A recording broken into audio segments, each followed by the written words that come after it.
देशात नावारूपास असलेल्या आणि अत्यंत चांगल्या आणि शेतकऱ्यांना मदत करणारी सातारा जिल्हा मध्यवर्ती सहकारी बँकेच्या बाबतीत एक महत्त्वाची बातमी आणि एक महत्त्वाचं जे विभागीय सहनिबंधकांचं जे स्टेटमेंट आहे ते माझ्या हातात आहे.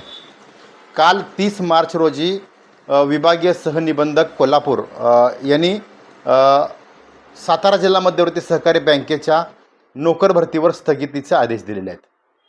याच्या मागं पार्श्वभूमी काय आहे, सत्य काय आहे आणि आत्ताची काय परिस्थिती आहे हे मी तुम्हाला सांगणार आहे.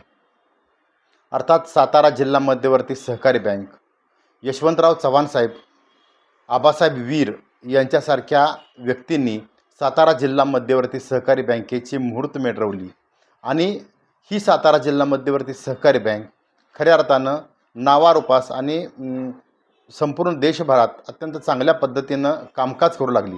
यात विशेष उल्लेख करावा लागेल तो म्हणजेच माजी मंत्री स्वर्गीय विलास काका पाटील उंडाळकर काका यांची काकांच्या अत्यंत चांगल्या नियोजनामुळं सातारा जिल्हा मध्यवर्ती सहकारी बँकेची खऱ्या अर्थानं जी बांधणी आहे, जी शेतकऱ्यांना मदत करण्याची जी पद्धत आहे ती आजही चांगल्या पद्धतीनं अवलंबली जाते.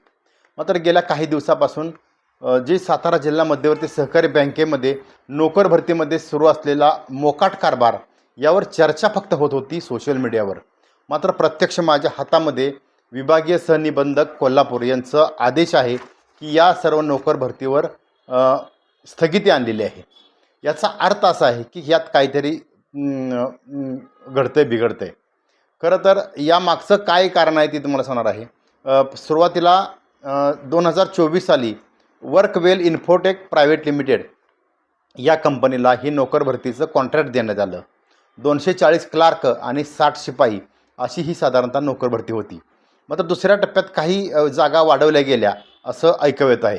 मात्र या जागा स्कॉलर्स पद्धतीनं म्हणजे लेखी परीक्षेतून या जागा निवडण्याचं या ठिकाणी प्रोसेस सुरू होती आणि परीक्षा देखील झाली. नंतर काही दिवसापूर्वी निकाल झाला. मात्र या निकालामध्ये 70% जे स्कॉलर विद्यार्थी आहेत ते पास झालेले आहेत. मात्र 30%चा गोडबांगाल ह्या संचालकांनी केलेला आहे असा आरोप कन्नेरखेड येथील श्रीमंत महादजी शिंदे शेतकरी जी संस्था आहे या संस्थेचे अध्यक्ष किशोर शिंदे यांनी या संदर्भात उच्च न्यायालयामध्ये नागपूर खंडपीठामध्ये याचिका दाखल केलेली आहे. या याचिकेचा क्रमांक आहे 1791 आणि त्यांनी मुख्यमंत्र्यांना, सहकार मंत्र्यांना आणि जिल्हा मध्यवर्ती बँकेला सुद्धा निवेदन दिलं की ही नोकर भरती जी आता काय गोडबंगाल होतं आहे ते स्पष्टपणे सांगावं हे काय पद्धत आहे. आता खरं तर मागची बातमी सांगतो. सातारा जिल्हा मध्यवर्ती सहकारी बँकेमध्ये 30% जागा या संचालकांनी वाटून घेतलेल्या आहेत अशी चर्चा आहे. म्हणजे त्याचा दर आहे 5 लाखापासून 15 लाखापर्यंत. ही रक्कम साधारणतः या रकमेचं गोडबंगाल काय आहे याची पुष्टीसुद्धा या संचालकांनी आणि विद्यमान जे अध्यक्ष आहेत खासदार नितीन काका पाटील आणि मुख्य कार्यकारी अधिकारी राजेंद्र सरकाळे यांनी पत्रकार परिषद घेऊनच ही खरं तर जी काय परिस्थिती आहे ही विशद केली पाहिजे अशी मीडिया म्हणून साधारणतः मला वाटतं. आता मुद्द्यावर येऊया. यशवंतराव चव्हाण साहेबांनी ज्या विचारानं ही सातारा जिल्हा मध्यवर्ती सहकारी बँक सुरू केली हे खऱ्या अर्थानं हे विचार जोपासले जात आहेत का? मुळातच सातारा जिल्हा मध्यवर्ती सहकारी बँकेमध्ये यशवंत विचाराला तिलांजली दिलेली नुकतीच घटना 20 मार्च रोजी घडत असताना आत्ता मात्र 30 मार्चला म्हणजे अवघ्या 10 दिवसामध्ये याच सातारा जिल्हा मध्यवर्ती सहकारी बँकेच्या नोकर भरतीवर विभागीय सहनिबंधक कोल्हापूर यांनी स्टे आणणं हे म्हणजे यामागं नक्की काय आहे हे सुद्धा पाहणं महत्त्वाचं आहे. नितीन काका पाटील हे अध्यक्ष आहेत, याचबरोबर अनिल देसाई उपाध्यक्ष आहेत आणि राजेंद्र सरकाळे हे मुख्य कार्यकारी अधिकारी म्हणून काम करत आहेत. खरं तर ही नोकर भरती अत्यंत चांगली आणि पारदर्शक व्हावी हे स्वच्छ हेतू साधारणतः सामाजिक संस्थांचा सुद्धा असतो किंवा आमच्या मीडियांचा सुद्धा असतो किंवा सामान्य लोकांचा असतो. मात्र संचालकांनी काहीतरी गोडबंगाल केलेलं दिसतंय. यामुळंच हा स्टे आला की काय अशी साधारणतः चर्चा आहे. आता पार्ट 2कडे जाऊया आपण. मी काल विश्लेषण केलं होतं की महायुतीच्या घटक पक्षांनी एकमेकाच्या हातात हात घालून जर काम केलं तर सातारा जिल्ह्याचा नक्की चांगल्या पद्धतीने विकास होऊ शकतो. खरं तर पार्ट वन हा जिल्हा मध्यवर्ती सहकारी बँकेमध्ये महायुती झालेली फटाफट, आणि त्याचाच पार्ट 2 म्हणजे सातारा जिल्हा मध्यवर्ती सहकारी बँकेच्या नोकर भरतीवर आणलेले जी स्थगिती आहे ते असू शकते का, हा सुद्धा विषय महत्त्वाचा आहे. कारण काय की सहकार आणि मुख्यमंत्री आणि यावर असलेला वर्चस्व असलेला राष्ट्रवादीचा असलेला अध्यक्ष, आणि याचबरोबर अनिल देसाई जे आता वादग्रस्त जिल्हा परिषद सदस्य आहेत ते उपाध्यक्ष असल्यामुळं यावर स्टे आणण्यावर एकमेकावर कुरघोडी झाली का, हा सुद्धा अँगल बघणं महत्त्वाचं आहे. म्हणजेच काय तर सातारा जिल्हा मध्यवर्ती सहकारी बँकेच्या माध्यमातून सुरू असलेलं हे जे गोडबंगाल आहे ते जनतेसमोर आलं पाहिजे. मात्र सुरू असलेलं एकमेकाचं शहाचं राजकारणसुद्धा हे सुरू झालेलं आहे सातारामध्ये. सातारा जिल्ह्यामध्ये एकमेकाच्या च्या ज्या धागेदोरे आहेत ते तपासून एकमेकाला कोलदांडा घालण्याचं काम या ठिकाणी सध्या सुरू झालं की काय, अशी चर्चासुद्धा सुरू आहे. मात्र महत्त्वाचं म्हणजे काय तर सातारा जिल्हा मध्यवर्ती सहकारी बँकेमध्ये नोकर भरतीच्या संदर्भात योग्य ती चौकशी झालीच पाहिजे, दुमतच नाही त्याबद्दल. मात्र यामागं सातारा जिल्हा परिषदेचं राजकारण आहे का, हे सुद्धा पाहणं तितकंच महत्त्वाचं आहे.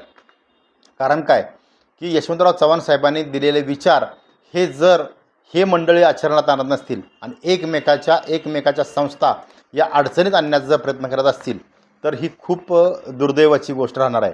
कारण एकमेकाला अडचणीत आणा, तुम्ही जरूर आणा, मात्र संस्था जर एकदा अडचणीत आली तर ती मात्र परत उभारी घेऊ शकणार नाही. सातारा जिल्हा मध्यवर्ती सहकारी बँकेच्या माध्यमातून लाखो शेतकऱ्यांना या ठिकाणी फायदा होतो. लाखो शेतकऱ्यांना सोसायटीच्या माध्यमातून सुद्धा या ठिकाणी ऊर्जितावस्था येते शेतकऱ्यांना. मात्र अशी संस्था जर एकदा अडचणीत आली तर ती मात्र पुन्हा ऊर्जितता आणणं इतकं सोपं नाही. याचं उदाहरण आपण पाहतोय, कोल्हापूर जिल्हा बँक असेल, सांगली असेल, लातूर जिल्हा असेल किंवा उस्मानाबादमधली सुद्धा जिल्हा बँक असेल. एकदा अडचणीत आलेली जिल्हा बँक परत सुस्थितीत आणणं इतकं सोपं नाही. याचा अर्थ असा आहे की आज जो विभागीय सह आयुक्तांनी जो नोकर भरतीवर आणलेला जो स्थगिती आहे, या स्थगितीमागं जिल्हा मध्यवर्ती बँकेत सहकारी बँकेचं राजकारण, जिल्हा परिषदेचं राजकारण असू शकतं. कारण 4 तारखेला निवडी आहेत सभापतीपदाच्या, यामुळं एकमेकाला अडचणीत आणण्यासाठीचा हा प्रयत्न असू शकतो. मात्र दुसरा अँगलसुद्धा या सध्या जिल्हा मध्यवर्ती सहकारी बँकेचे जे मुख्य कार्यकारी अधिकारी आहेत राजेंद्र सरकाळे यांनीसुद्धा अत्यंत नियोजनबद्ध आत्तापर्यंत कारभार केला आहेच, त्यांच्याबद्दल काही शंका नाही. मात्र ज्या सामाजिक संस्था ज्या यावर ऑब्जेक्शन घेतात त्यांचं क्लॅरिफिकेशनसुद्धा वेळच्यावेळी होणं महत्त्वाचं आहे. ते जर क्लॅरिफिकेशन झाले नाही तर अशा संस्था उच्च न्यायालयात दाद मागतात आणि त्याचा परिणाम हा नंतर पूर्ण प्रक्रियेवर स्टे आणण्याचा प्रयत्न होतो. मात्र याचा महत्त्वाचं म्हणजे काय, जे प्रामाणिकपणे परीक्षा देऊन पास झालेले विद्यार्थी आहेत त्यांचासुद्धा विचार होणं महत्त्वाचं आहे.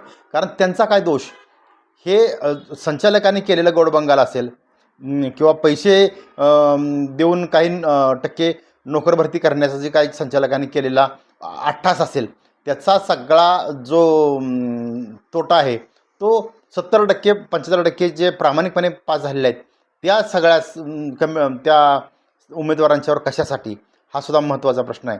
कारण हे जी प्रक्रिया आहे जी नोकर भरती प्रक्रिया ही झालीच पाहिजे, दुमत नाही त्याबद्दल, पण ती मात्र चांगल्या पद्धतीनं आणि प्रामाणिकपणे झाली पाहिजे. आणि संचालकाने सुद्धा आर्थिक कुठल्या व्यवहारात न पडता ही नोकर भरती प्रामाणिकपणे करण्याची गरज आहे. तरच यशवंत विचार हा सातारा जिल्हा मध्यवर्ती सहकारी बँकेच्या माध्यमातून संचालक मंडळ आपण जोपासत आहात हे आपल्याला सिद्ध करावं लागेल. आणि महत्त्वाचं म्हणजे काय तर आगामी काळामध्ये सातारा जिल्हा परिषद, सातारा जिल्हा मध्यवर्ती सहकारी बँक असेल, आता DPDC म्हणजे जिल्हा नियोजन समिती आहे, वेगवेगळ्या समिती आहेत, यावर सुद्धा गुण्यागोविंदानं सर्व महायुतीच्या नेत्यांनी अजूनही वेळ गेलेली नाही. मी कालसुद्धा तीच विश्लेषण केलं, अजूनही वेळ गेलेली नाही. एकमेकाच्या उकाळापाकाळा काढून एकमेकाला अडचणीत आणून कायदेशीरदृष्ट्या एकमेकावर गेम करण्यापेक्षा एकमेकाच्या हातात हात घालून चाला. कारण उद्या मुख्यमंत्री या ठिकाणी आपल्या जिल्ह्यामध्ये येत आहेत, उपमुख्यमंत्री दोन्ही येत आहेत, त्यांच्यासमोर ही चुकीच्या पद्धतीनं मेसेज सातारा जिल्ह्याचा जायला नको. आता 20 मार्चला जो काय धिंगाणा झाला, नंगानाच झाला तो झाला. इथून पुढं तरी कमीत कमी आपली जिल्हा मध्यवर्ती बँक टिकवण्यासाठी सर्वांनी एकमेकाच्या हातात हात घालून आणि एकमेकाला सहकार्य करून चालावं, एक एवढीच माफक अपेक्षा मीडियाच्या वतीनं आम्ही ही या ठिकाणी ह्या विश्लेषणाच्या माध्यमातून व्यक्त करतो.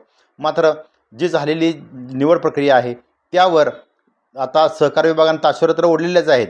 उच्च न्यायालयामध्ये आणि नागपूर खंडपीठामध्ये हे प्रकरण गेलेलंच आहे. मात्र त्यानंतरसुद्धा ही निवड प्रक्रिया अत्यंत प्रामाणिकपणे आणि कुठलाही भ्रष्टाचाराला थारा न देता आणि संचालकांनी सुद्धा यशवंत विचार आपल्या डोक्यामध्ये घेऊन करावी एवढी माफक अपेक्षा. धन्यवाद. पाहत राहा यशवंत नगरी न्यूज.